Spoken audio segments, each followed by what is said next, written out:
thank you so much for being a guest and talking about bullying, because like I said, a lot of the focus has been more like domestic abuse, but Yeah, bullying has been such a problem this, for decades, but we're yeah, shining a light on that too, because it's so sad what it can do to kids at an early age and how it can definitely. affect them throughout their life and affect their career and their Definitely, relationships. yes.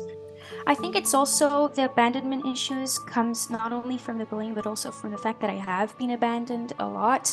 It always made me feel like nothing ever lasts. I have this very toxic mentality of I feel like I can't allow myself to be happy.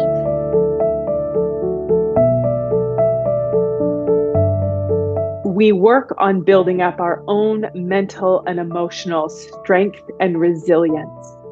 So we're putting on our own pair of shoes so that we can handle whoever or whatever comes into or around our lives. When I'm thinking about setting a boundary, is because something has happened that doesn't make me comfortable, that doesn't feel good for me. Right. And so there needs to be a line here. There needs to be, something kind of set up for my own self-protection and preservation. But then we feel guilty about it because we're like, I don't want to make somebody else uncomfortable with my boundary.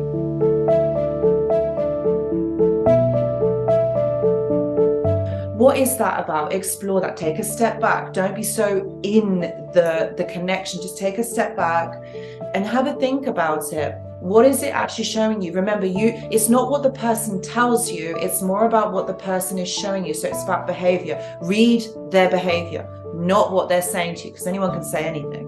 Right. Do you think a narcissist can change?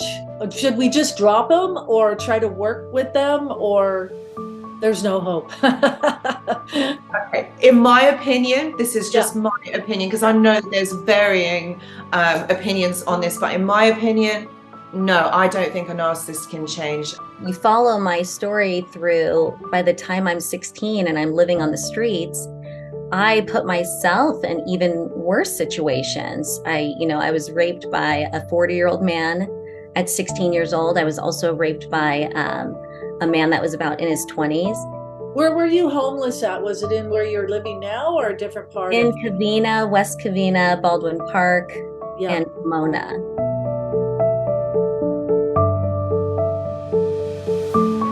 My mother, and this is so common, my mother knew of what was going on.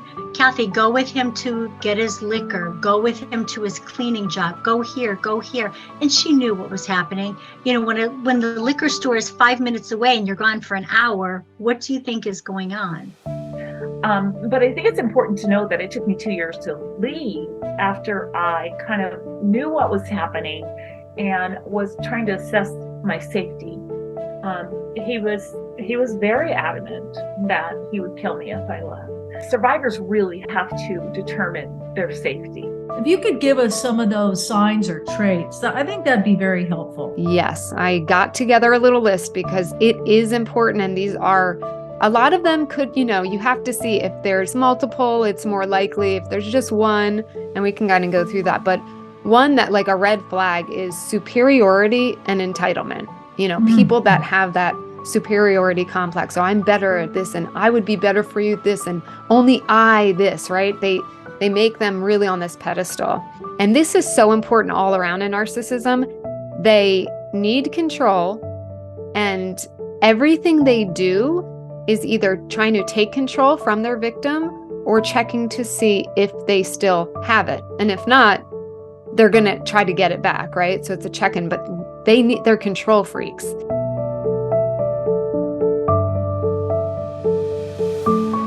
So it's almost like when you've got the highs, they're really high and it's really fantastic. But at some point when it's calm, did you ever say like, Devin, like, we got to talk about this? This is not right. I would, and like that's when I would almost see him like become a human again, because then he would like start bawling his eyes out and like show emotion that he was sorry and he would never do it again and he knows it's not okay, and like I'll go get therapy, like I'll go get help, and then we would like look at therapists, and then we make appointments, but he'd never go, and it was just like a constant cycle of like his dad had left his mom when he was younger, so he was actually pretty much exclusively raised by his mom. That's great. Like you say, you know, there you go. There's a big sign, right? If somebody's disrespecting their mother and having that kind of communication, something's wrong.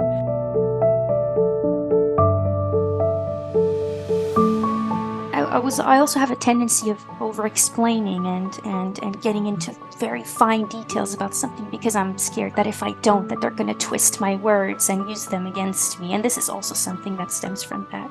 That's something that a lot of victims look for when they are stuck in a certain place and they find all these interests to escape through.